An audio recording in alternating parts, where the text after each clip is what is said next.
Nous vous saluons tous dans le bon et merveilleux nom de Jésus.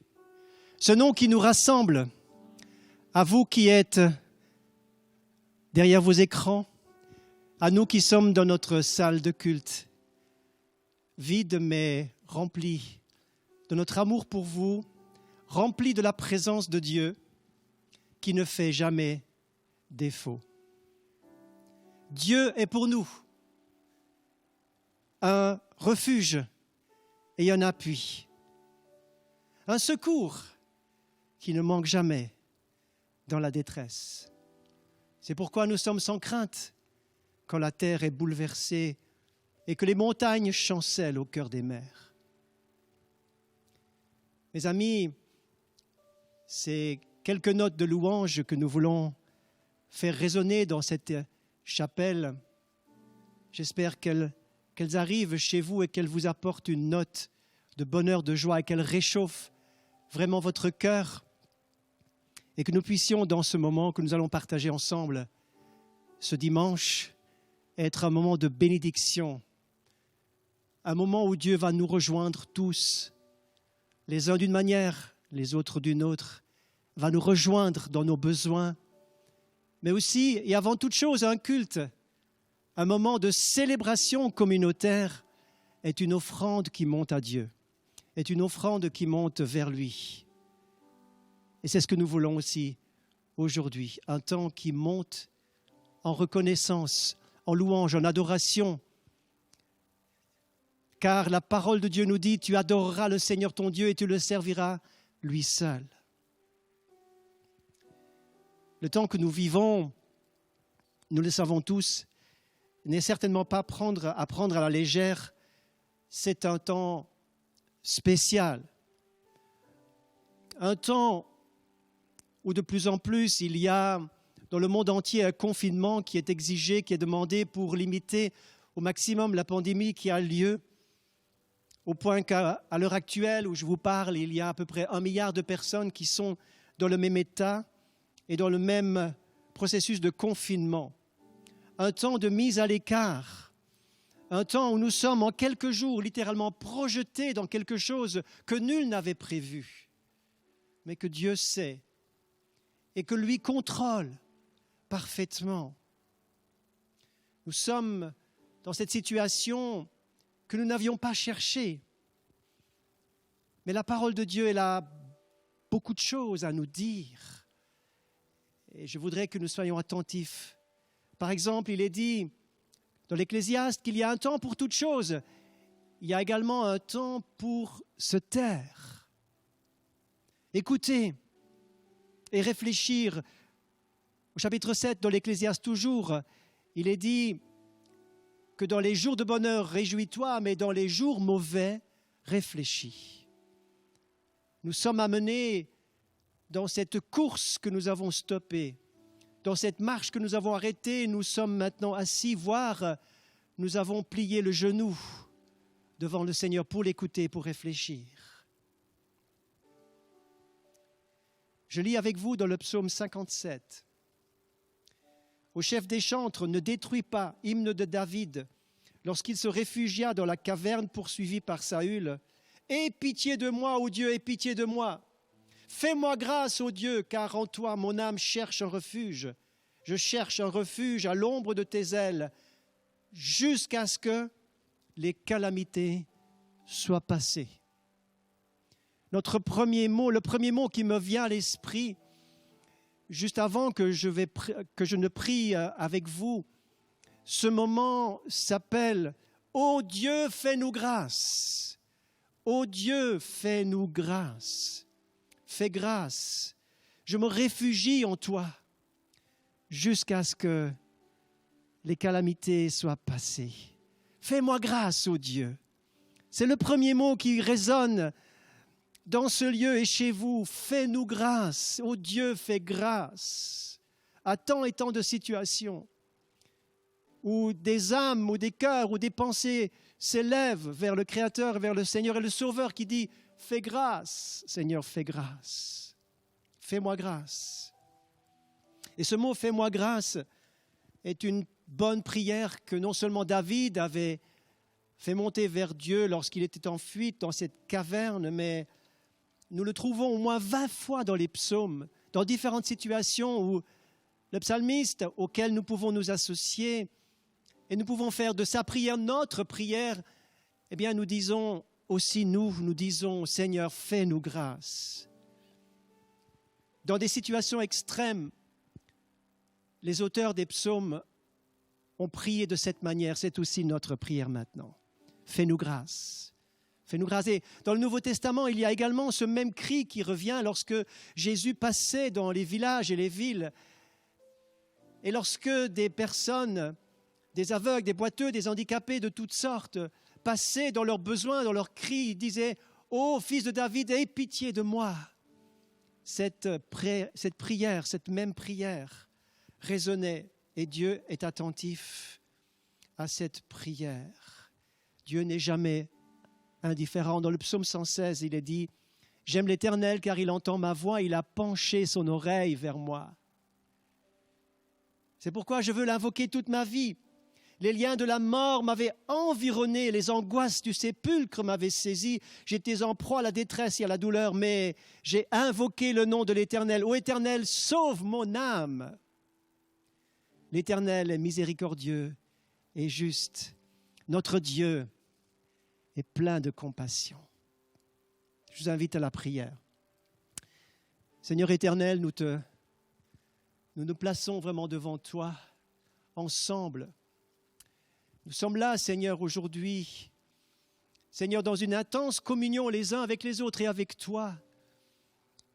Et nous sommes là, Seigneur, pour nous tourner vers toi, pour t'écouter, pour laisser ton esprit non seulement nous parler, mais nous voulons être travaillés, changés, transformés à ton image, préparés pour ton retour.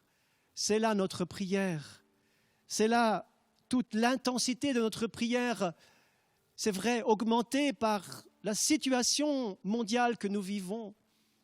Nous sommes là, Seigneur, et nous savons que tu n'es pas indifférent. Lorsqu'un malheureux crie, l'Éternel entend et il le délivre. Tu es le Dieu des délivrances et le Dieu du salut. Je te remercie. Au nom de Jésus. Amen.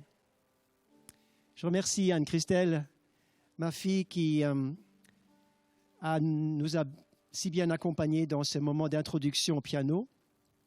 Et je la retrouverai tout à l'heure. Merci Anne-Christelle. Je la retrouverai tout à l'heure pour la fin de ce message qui sera, la suite sera donnée également de ce message ce soir à 18h.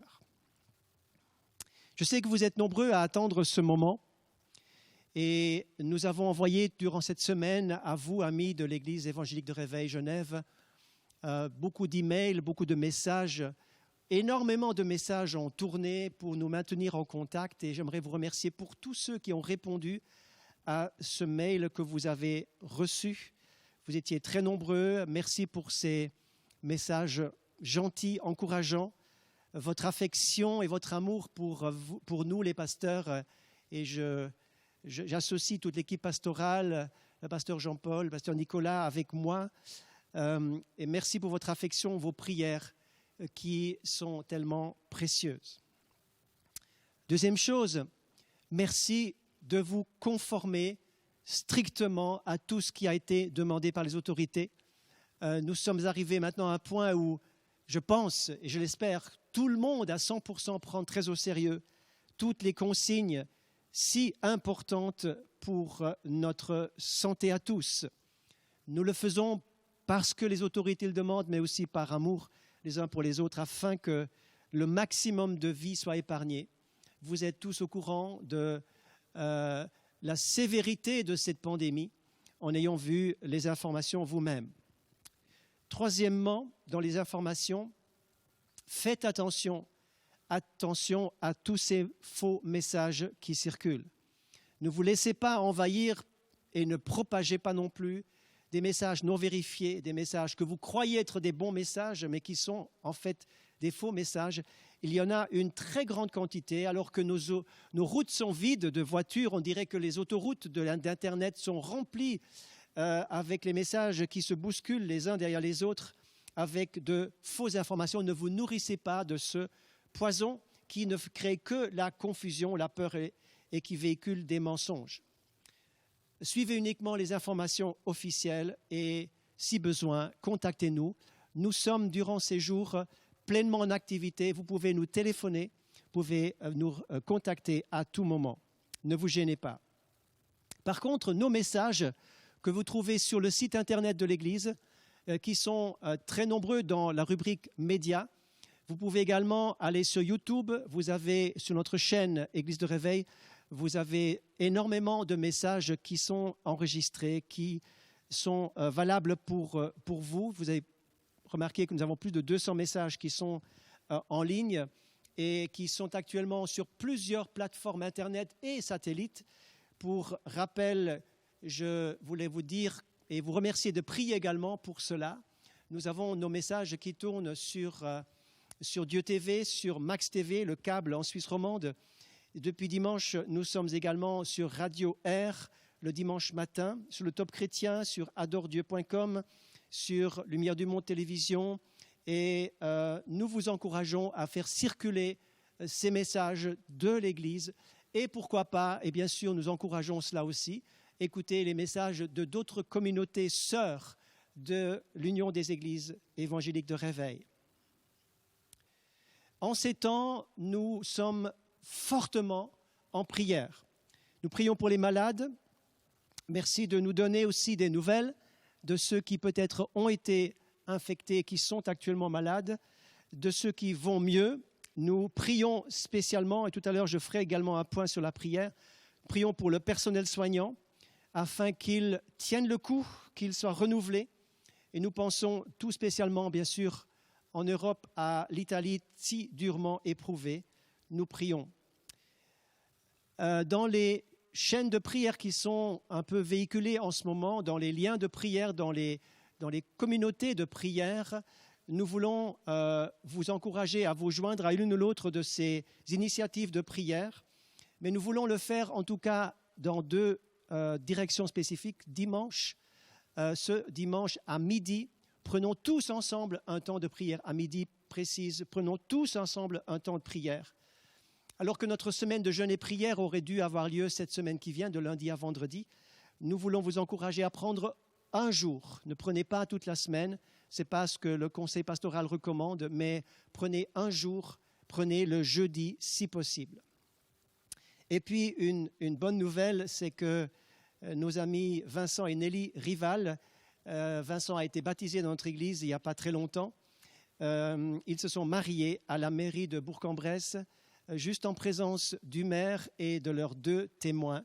C'était hier, samedi, le 21 mars, et j'ai pu les bénir uniquement par téléphone. Voilà pour les annonces. Comment pouvons-nous maintenant avancer dans les temps qui viennent? Et j'ai quelques mots-clés à vous proposer, quelques mots importants que je voudrais que nous puissions retenir et que nous puissions les placer dans nos cœurs et vraiment véhiculer ce message aussi, transmettre, partager aux autres. Le premier mot qui me semble tellement important, c'est le mot humilité. Nous sommes humiliés, nous devons être humbles en toutes choses, et nous sommes poussés dans l'humilité, car, il faut le dire, personne ne peut se croire au-dessus de la mêlée, personne ne peut se croire à l'abri de quoi que ce soit. Lorsque tous nos programmes sont stoppés, lorsque tout est stoppé net en quelques jours, nos projets à court terme, à moyen terme, à long terme, nous sommes obligés de rester seuls, confinés chez nous, et nous devons revoir notre vie et notre manière de vivre. Nous sommes obligés de regarder, de reconsidérer la valeur des choses. Nous sommes dans l'humilité, car Dieu fait grâce aux humbles. Nous sommes humbles et nous voulons l'être de tout notre cœur, alors que les valeurs sont bousculées. Ce qui était primordial hier ne l'est plus aujourd'hui, en quelques jours d'intervalle. Ah, je me réjouissais de faire ceci ou cela dans les prochaines vacances, demain, la semaine prochaine, le mois prochain, et voilà que tout est à l'arrêt. Car nous voyons dans cette humilité, nous prenons conscience de notre fragilité. Nous prenons conscience de notre fragilité de vie et de nos limites, bien sûr, et de la vanité de beaucoup de choses. Mes projets faisait mes délices. Mais aujourd'hui, Dieu nous dit, fais de l'Éternel tes délices. Le Dieu auquel je crois, que je prie, que j'adore, doit rester le sujet de ma joie, doit rester celui qui me donne et me communique la joie, l'espérance, qui me communique cette paix. Et alors que je vous parle, j'ai cette joie qui est là de pouvoir me réfugier dans le Seigneur, de le partager avec vous. Car l'humilité, c'est vrai, l'humilité me rend dépendant du Seigneur.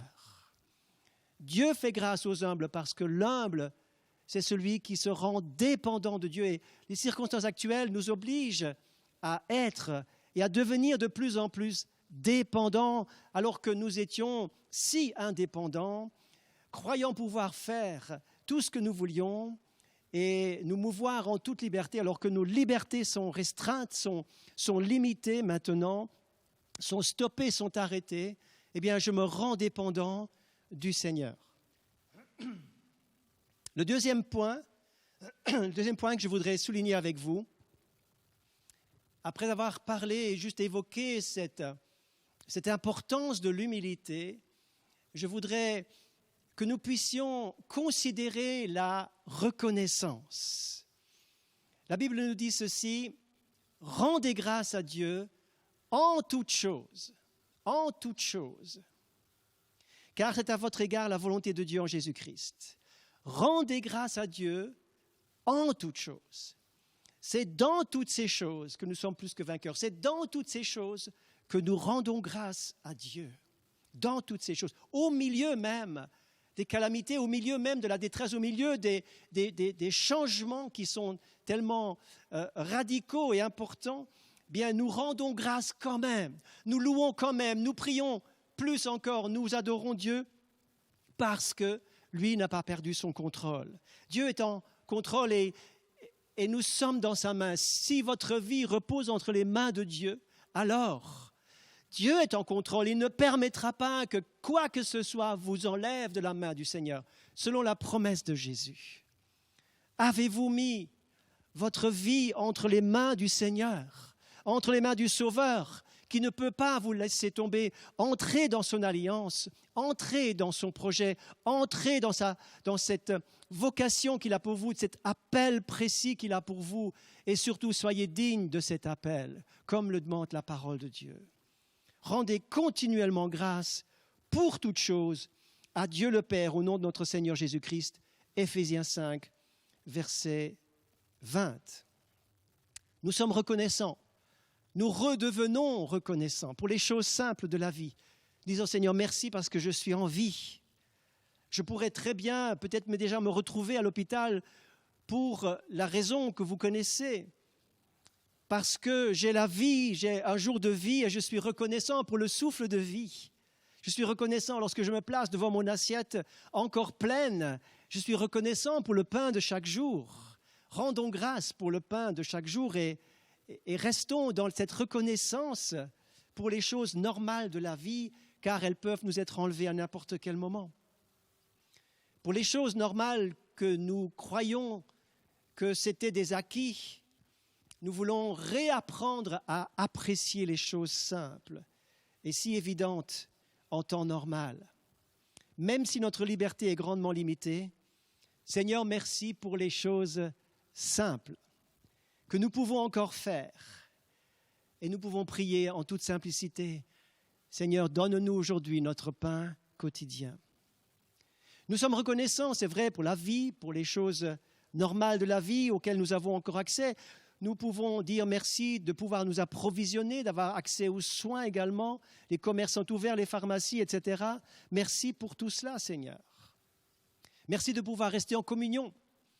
C'est vrai, j'aimerais le dire, cette salle pleine, d'habitude pleine le dimanche, elle est vide aujourd'hui et cette communion face à face, vos visages, vos sourires, me manquent cruellement, me manquent. C'est un manque qui est une souffrance. C'est une manque qui pourrait déstabiliser et qui me dit merci Seigneur pour toutes les fois pendant toutes ces nombreuses années où je sers le Seigneur ici avec vous, où j'ai pu vous voir, vous saluer, vous serrer la main, vous prendre dans mes bras, prier pour vous, vous imposer les mains. Toutes ces choses ne sont pas possibles pour l'instant. Mais la communion peut toutefois persister au travers des moyens technologiques que nous avons et nous sommes les uns avec les autres de cœur et d'esprit. Mais cela est vrai, cela nous manque. Ce qui me manque aussi, c'est la puissance de la présence de Dieu lorsque nous sommes tous dans l'adoration. La présence et l'intensité de cette présence de Dieu, lorsque cette salle est pleine de gens qui louent le Seigneur au même endroit, au même moment, il y a une intensité palpable qui est là et qui manque. Les dons spirituels, la force des dons de révélation, des dons de prophétie qui ont tellement résonné ici et qui ont si souvent aidé des personnes. Il serait temps maintenant d'y penser à nouveau, de ce que Dieu a déjà dit dans le passé. Et puis, après avoir considéré cette valeur de la communion, eh bien, j'aimerais aussi dire que nous sommes reconnaissants parce que l'Évangile est toujours et encore une bonne nouvelle. Ne vous nourrissez pas que de mauvaises nouvelles, de nouvelles lourdes, difficiles, qui cassent notre joie et notre élan, alors que nous sommes déjà confinés à la maison, mais nourrissez-vous de choses positives. Nourrissez-vous de choses qui vous rendent la vie légère. Et l'Évangile est encore et toujours une bonne nouvelle qui doit envahir davantage que les mauvaises nouvelles. C'est ce que je voulais vous dire au niveau de la reconnaissance. Ne laissez pas, c'est le mot suivant. Le premier mot, c'était humilité. Le deuxième mot, c'est reconnaissance. Le troisième mot, c'est la paix. Ne vous laissez pas envahir par l'inquiétude. L'inquiétude, en regardant les nouvelles, pourrait facilement nous envahir et puis envahir des personnes qui sont seules, qui n'ont personne avec qui parler et qui sont peut-être plus sensibles et qui sont vite touchées par l'inquiétude. La Bible nous dit dans Philippiens 4, 6, « Ne vous inquiétez de rien, mais en toute chose, faites connaître vos besoins à Dieu par des prières, des supplications et avec des actions de grâce. Ne vous inquiétez donc pas. En toute chose, faites connaître vos besoins à Dieu, des prières, des supplications, mais aussi la reconnaissance parce que Dieu est en contrôle, parce qu'il a entendu, parce qu'il va répondre. Il ne nous donne pas toutes les explications, mais il va répondre à notre prière. Nous sommes tous sur le même bateau, le bateau du monde, subissons les mêmes effets, les mêmes restrictions. Nous devons tous restreindre, mais dans toutes ces choses, nous gardons la paix. Certaines paroles que nous nous envoyons les uns les autres sont bien intentionnées, elles sont gentilles, remplies d'affection. Et elles peuvent avoir un effet bénéfique, mais j'aimerais vous dire que rien n'a autant d'effet bénéfique qu'une parole que le Saint-Esprit prend de cette parole et vous envoie dans votre cœur. C'est pour ça que Jésus a dit, je vous donne la paix, je vous laisse ma paix. C'est la paix de Jésus. C'est la paix que Jésus lui-même avait, cette paix qui surpasse toute chose. Cette qualité de paix, il aimerait vous la donner dans votre situation. C'est bien plus qu'une parole gentille, une parole de réconfort humaine. C'est une parole puissante, donnée, confirmée et envoyée avec l'onction du Saint-Esprit dans notre cœur. C'est ça qui a un effet bénéfique. Je vous laisse la paix, je vous donne ma paix. Cette paix de Dieu qui surpasse toute connaissance et qui garde nos cœurs dans la présence de Dieu en Jésus-Christ. Des personnes m'ont envoyé un certain nombre de versets et de pensées que je voudrais aussi partager, soit maintenant, soit ce soir. Entre autres, quelques rappels de versets qui font partie de ces paroles précises qui ont un effet. Dans le calme et la confiance sera notre force. Ésaïe chapitre 30, verset 15. Dans le calme et la confiance sera votre force. Il y a encore Ésaïe 41, 10. Ne crains pas, car je suis avec toi. Ne promène pas des regards inquiets, car je suis ton Dieu. Je viens à ton secours. Je te fortifie, je te soutiens de ma droite triomphante. Voilà, que la paix de Dieu vraiment vienne sur vous, que ce shalom de Dieu, que ce shalom de Dieu vienne dans vos demeures, dans vos appartements, dans vos maisons, que cette paix de Dieu maintenant vienne vous envahir, que par le Saint-Esprit il y ait cette communication spirituelle qui touche et qui encourage, qui fortifie nos vies, nos cœurs dans notre situation, et surtout, partagez-la. Tout ce que Dieu nous donne doit être partagé. Et je termine par un dernier point pour ce culte, je ne veux pas être trop long, c'est la prière. Dans un temps de prière, dans un temps de prière personnelle, tout d'abord, nous apprenons tout à nouveau à chercher Dieu d'une nouvelle manière. Nous réapprenons à prier. On réapprend à prier différemment. Les formules d'usage peuvent devenir obsolètes et n'ont plus de sens, plus de portée, plus de poids. Il faut redevenir authentique et vrai dans ce temps où nous sommes dans la prière personnelle, où Dieu nous invite à plier le genou parce que tout est à l'arrêt, nous sommes stoppés et nous sommes à genoux devant lui pour prier, pour réapprendre à faire silence et à nous laisser inspirer par les prières de l'Écriture. Lorsque je pense à toi, dira le psalmiste, sur ma couche, je médite sur toi pendant les veilles de la nuit, dit le psaume 63, verset 7. Je l'ai remarqué, c'est un temps également où nos vies sont passées au peigne fin. J'ai toujours remarqué en parlant avec des personnes qui ont passé des temps de maladie, qui n'avaient pas besoin de grandes exhortations sur leur lit de maladie, mais ils avaient automatiquement passé leur vie au peigne fin. Ils ont ramené les détails, ils ont confessé des petites choses qu'ils croyaient complètement insignifiantes et sans importance devant Dieu. Tout ça s'est passé au peigne fin et le Saint-Esprit est en train de convaincre que même les choses qui n'étaient pas à la gloire de Dieu et qu'on a pensé pas très important, de ne pas être important, ces choses-là sont aussi à mettre devant Dieu. Nous passons nos vies comme dans un examen de conscience au peigne fin pour que la lumière soit faite sur les choses d'ombre, les zones d'ombre et les choses ténébreuses peut-être. C'est le temps de la repentance dans la prière. Ce mot repentance revient très souvent.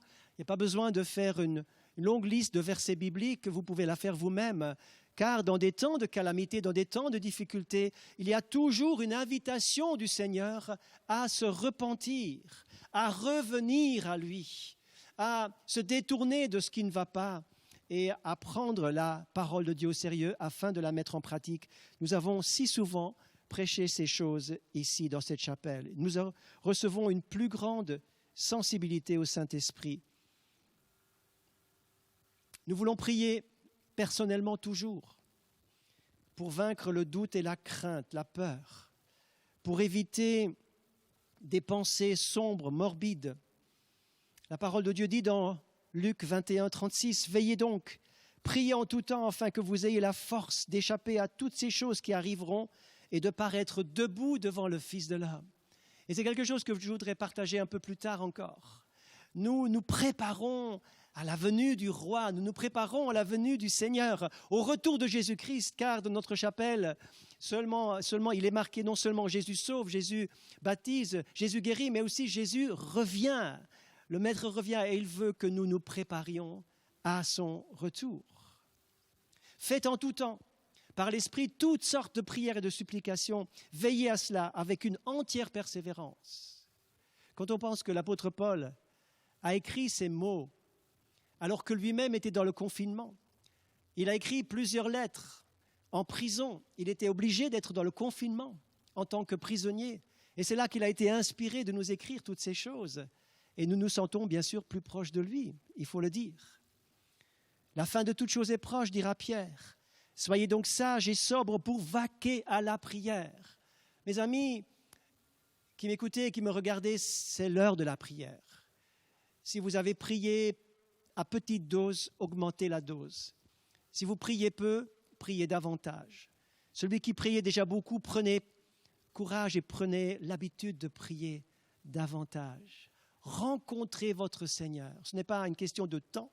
de minutes ou d'heures à prier, mais c'est une question de communion et surtout de qualité de communion. Et je voudrais terminer par la prière communautaire, car si on prie partout, que les initiatives sont nombreuses, nous voulons prier vraiment et nous laisser conduire par le Saint-Esprit pour téléphoner au bon moment à quelqu'un, pour enregistrer une prière et la faire passer. J'ai remarqué que des prières enregistrées ont un impact de la vie des gens. Je l'ai fait souvent et je vous encourage à le faire également. Écoutez un message sur la prière. Nous prions, bien sûr, et je termine par ces quelques sujets, pour les autorités qui nous gouvernent. Avons-nous prié assez pour les autorités? C'est le moment de le faire. Ne nous contentons pas juste à notre commune ou à notre canton, au pays, mais allons au-delà des frontières et prions instamment pour qu'un réveil spirituel se fasse, pour que les autorités soient inspirées, afin qu'ils prennent des bonnes décisions. Prions pour le personnel soignant, afin qu'il soit fortifié, soutenu dans ces périodes si difficiles, où ils doivent donner tellement et tellement, où ils sont exposés à des maladies eux-mêmes. Prions que la parole de Dieu ne soit pas arrêtée, que des personnes soient touchées par le message. C'est vrai qu'énormément de choses sont véhiculées par Internet, mais prions pour que la parole soit une semence qui puisse être vraiment partagée. Prions pour une nouvelle unité forte, un peuple uni qui invoque le Seigneur. Et tous ensemble, nous puissions prier pour un arrêt de cette pandémie. Nous prions, c'est vrai, quelle que soit l'origine de ce problème, nous prions, Seigneur, cette calamité doit stopper, Seigneur. On prie pour cela dans le nom de Jésus, que le Seigneur puisse agir. Je termine par ce verset qui nous dit « Si mon peuple, sur qui est invoqué mon nom, prie, s'humilie, prie, cherche ma face, je lui répondrai, j'exaucerai sa prière. » Et il faut bien sûr qu'il se détourne de ses péchés. Je pardonnerai son péché et je guérirai son pays. Une toute dernière prière. Une dernière prière avec laquelle je conclus et je prierai encore avec vous. La dernière prière de la Bible doit faire partie de notre répertoire de prières, notre liste de prières. Ah, nous avons déjà beaucoup de choses sur notre liste. Mais si vous terminez votre Bible à la dernière page, dans l'Apocalypse, au chapitre 22, et au verset 20, il est dit « Celui qui atteste ces choses dit « Oui, je viens bientôt. Amen, viens Seigneur Jésus. Amen, viens Seigneur Jésus. » C'est l'appel que je veux lancer. C'est que l'Église puisse à nouveau prier. Non pas, Seigneur, attends encore un peu, j'ai tellement de choses encore à faire, j'aimerais encore faire avancer mes projets, j'ai encore tant de choses à faire. Oui, ce n'est pas faux. Mais maintenant, c'est l'heure de la prière. Seigneur, viens. Notre monde a besoin. Non seulement que tu viennes le sortir de cette difficulté dans laquelle nous sommes, mais aussi, Seigneur, viens pour établir ton règne, établir le monde nouveau où la justice régnera. Il y a tellement de choses qui ont besoin d'être changées, transformées, tellement de personnes qui ont besoin de recevoir un nouveau sens à leur vie, de recevoir Jésus comme celui qui donne la capacité d'aimer, de pardonner, qui donne vraiment ce sens extraordinaire à la vie, à cause du fait que nous sommes prévus, nous avons été créés pour vivre en communion avec Dieu, notre Créateur. Et tant que lui n'est pas dans notre vie, notre cœur reste vide, il manque une pièce, il manque quelque chose. Puissiez-vous laisser l'espace et la place, la première place au Seigneur qui nous invite. Alors vous prierez aussi, Seigneur, je veux te connaître. Je veux connaître ta présence, je veux connaître ta gloire. Touche-moi, Seigneur, je veux que tu puisses être là. Et lui dit, je veux que là où je suis, toi aussi tu sois là. Seigneur, viens afin que nous soyons ensemble. Afin que nous soyons ensemble. Viens, Seigneur Jésus. C'est une bonne prière que l'Église doit faire prier davantage ces mots le mot de conclusion pour ce message. Père Céleste, je te remercie parce que tu parles en ces jours.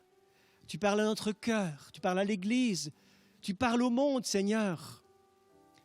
Seigneur, nous sommes, c'est vrai, et j'espère qu'on ne va jamais l'oublier, Seigneur, nous sommes un peu le dos contre le mur et nous sommes obligés de lever nos regards vers toi pour crier au secours. Mais en même temps, c'est un appel à l'Église de revenir à son mandat, à revenir pour vraiment laisser le Seigneur régner au milieu d'elle. Seigneur, je prie que l'Église soit debout, qu'elle soit une bénédiction pour le monde, que la prière de l'Église soit puissante et forte et que tous ensemble nous puissions dire, Seigneur, oui, viens bientôt, mais aussi, Seigneur, viens bientôt et arrête cette calamité, Seigneur. Que nous puissions comprendre le message aussi qui va avec. Merci, Seigneur. Et je bénis la communauté, je bénis l'Église, je bénis mes frères et sœurs qui ont besoin de toi et qui t'aiment, Seigneur, car nous sommes tous unis pour te demander la même chose. Et nous te disons merci pour la parole de Dieu, la parole qui nous a été donnée et qui est notre réconfort aujourd'hui. Soyez tous bénis et merci de m'avoir suivi. Que Dieu vous garde. À bientôt.